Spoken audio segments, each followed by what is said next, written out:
there. Green flag at the back. Good news then, bad news. We'll let you know who that was, but we're ready for race 2 of the Moto2 season. Great start with Pons as well, getting a great start. Marini seemed to get bogged down again, and it looks like it's going to be Pons to lead into the first corner. It was Eki who had the problem. He's stuck on the outside of the track. What a shame for him. Are they all through cleanly then down at turn 1? Yes, they are. But as you say, clean at the front and a great start again from Edgar Pons. Somebody running out wide and Marini's made a better start. There's contact in the middle of turn 2. 18 is off. That's the Andorra rider, Carrera. So he can just pass Vieje.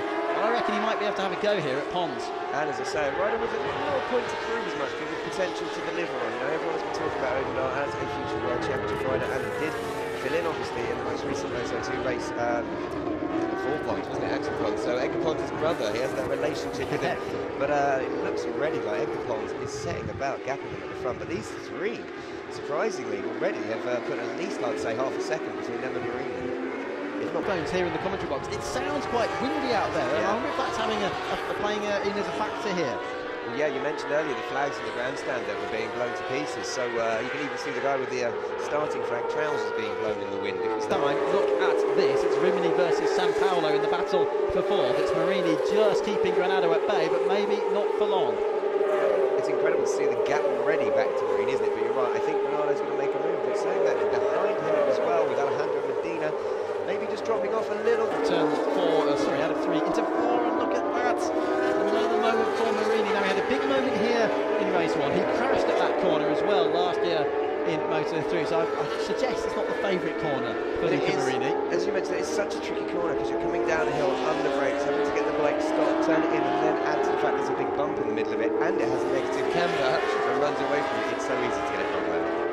So halfway around the 4th of the 17 laps here, it's race 2 of the day for the Moto2 European Championship in the FIM CEV. Going on for that 4th place, Marini just keeping them at bay. What he's done actually is backed Granado into Medina, who's now being passed by Antesha. Antesha has just taken Medina there into turn 1, and you're exactly right, this is a problem when you've got these 4 riders battling out on track. They can't take the lines that they would normally take, and anything can happen. Is Antesha through as well on that? And I was right, there are drops of rain in the vicinity. Would you believe it? We've gone from a really bright sunny afternoon to dull and overcast again, and has the dreaded rain of Portimao returned. And only the 5th lap, they're sliding all over the place as they come over the brow from turn 8 down to 9. This could catch people out now. They need to be really careful with the curbs, with the white lines. We're not getting to the stage where it's actually raining, but it'll be smearing across the visors. It'll be just dull. I can't believe it. Was running 3rd. He's been caught out then quite clearly on that 5 by the rain, which is starting to fall completely wide open. So regroup, lap 6, Vieje leads, Pons down to 2nd. Look at the rain. This is where it's coming in, over at the right-hander of turn 3, and to get a full points position, you need to get, so obviously at the moment there's no reason whatsoever needing to stop the race for the conditions. Typical as well, isn't it? I said I'm not going to mention the rain again because I kept mentioning it earlier on. The moment I decide not to, it actually does close in. Vieje looks so confident at front, 3.5 seconds. He doesn't seem to be having any problems with the rain or wet conditions on track, so it's just interesting to see Pons slip back so quickly. And then there's another 7-second gap between Pons and Granado.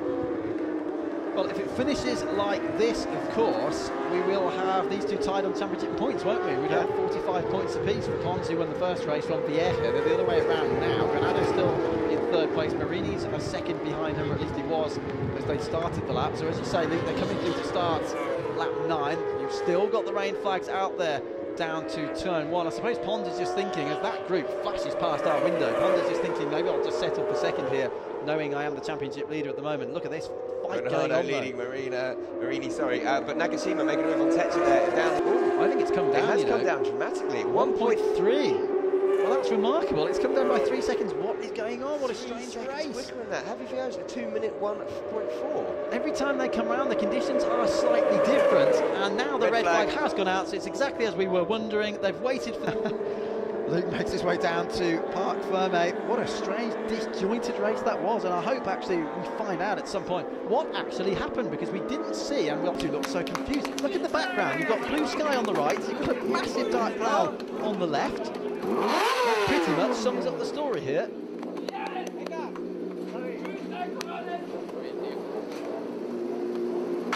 Great stuff, though, for Xavi Vieja. You have to say he deserved that one. He did start on pole position. What a great way to move into your 19th year. He will be turning 18 on first victory of the season. Ed Capon's up there on the second step of the podium this time, but won early on, and Alan Tesha completing the top 10. Well done indeed to Marcos Ramirez, who picks up the stock 600 honours twice in one day.